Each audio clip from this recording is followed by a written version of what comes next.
him inside. Hey everyone, it's Tom here, and joining me today is Dave. Hey Tom. So you've been looking at Days Gone, the E3 showing from Bend Studios. So what have you got to say about it? Okay, so I saw two different versions of this demo, the one that was shown at the Sony conference, and then they kind of expanded upon it during the PlayStation panel, which had an interview with the developers, which was showcasing how like the dynamic effects work.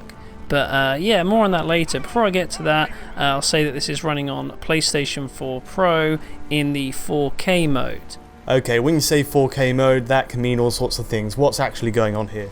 So I actually found something new about how the rendering is working in this game at this year's E3. We know in the past that it's using checkerboarding to get up to 4K, and Rich has seen this up close with a comparison between sort of native 4K and the game using checkerboarding. But at the PlayStation panel, Sony Bend stated that it was using dynamic 4K, so presumably the checkerboarding is still there, but we're also looking at a dynamic resolution that scales depending on rendering load. Yeah, it makes sense because there's so much, there's so many variables in this game, aren't there? There's all the, what do you call them? They're not zombies, they're freakers. Yeah, that's right. Yeah, so they've made up a name for zombies, but yeah, they can go up to like 200, is that right? Yeah, well, the last demo they had up to 300 on screen, but Sony Bend was saying that in their own test they had up to 1,000 at certain points. That's quite a bit. So it makes sense, you know, when you've got when you're fighting these creatures and you've got a lot of Molotov cocktails, say, and you're throwing them, you're going to need to have a bit of flex in the rendering resolution. So dynamic resolution is perhaps expected, especially if it's going all the way up to 4K. And checkerboarding, yeah, it's a sort of a given for a lot of games these days on PS4 Pro, and we're seeing it on Xbox One X as well. So this is Unreal Engine 4, more importantly, and that comes with a bunch of sort of features which worked in the developer's favour, didn't it?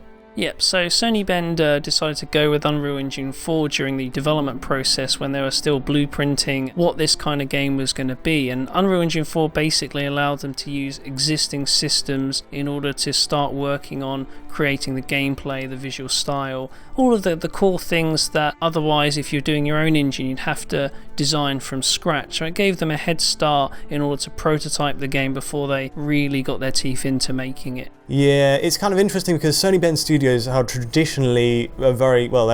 They've been stuck with the PlayStation brand for a while on the Siphon Filter series, and more recently they did the Uncharted Golden Abyss, which relied on, I remember, it was the Naughty Dog's engine, a variant of it for Vita, but with stripped down everything, like animations and so on. So this move to Unreal 4 is an interesting move. I mean, on first glance you'd think maybe they were using a proprietary Sony engine, and you know, Naughty Dog stuff would have been a pretty good start for this, given it has some similarities, let's say, to The Last of Us. But if they're going their own direction, this could mean good things for the way the game works and differentiate it from basically every other franchise.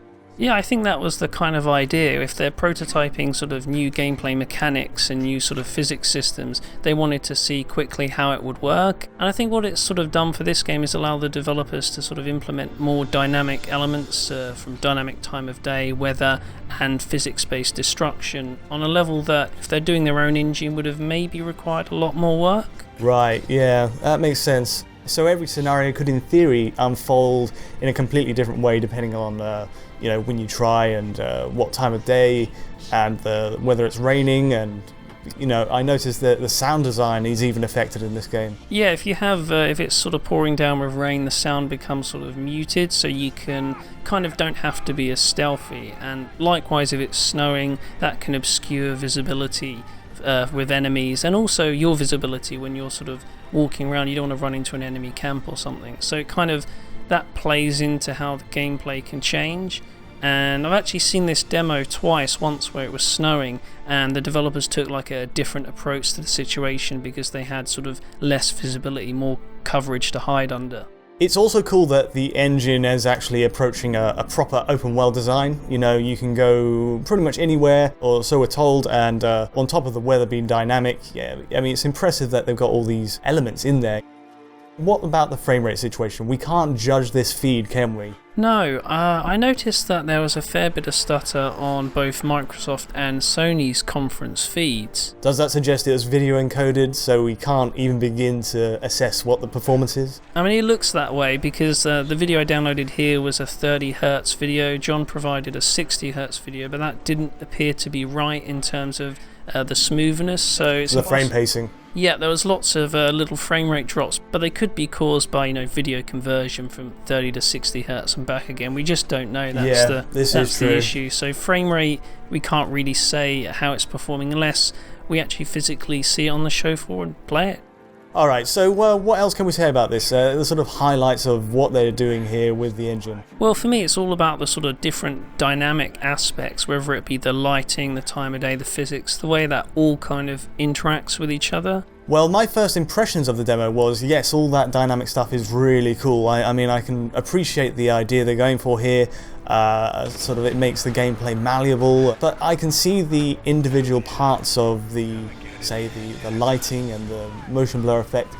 They're not always, cutting edge, let's say. It can be a mixed bag if you look too close, but I guess we're looking at the bigger picture with this one because it's pushing for an awful lot in terms of making things manifest dynamically with all these AI freakers, if you like.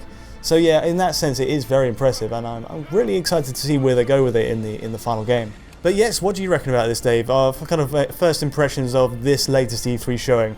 I think it's shaping up quite nicely. Obviously there will be some sort of compromises made for the open world design, but generally I think it's the way the dynamic physics work and those effects. They're trying to carve something different from, say, The Last of Us, and first impressions are positive in that respect. Excellent, good stuff. Right, so we should say this video is available at 4K on our Patreon site at digitalfoundry.net. We've got a bunch of stuff from E3 in that format, decent encodes, which I don't think you can find many places, so worth checking that out if you want. But otherwise, if you like this analysis, please feel free to like and subscribe. Thank you, Dave. No worries, Tom. And catch you next time.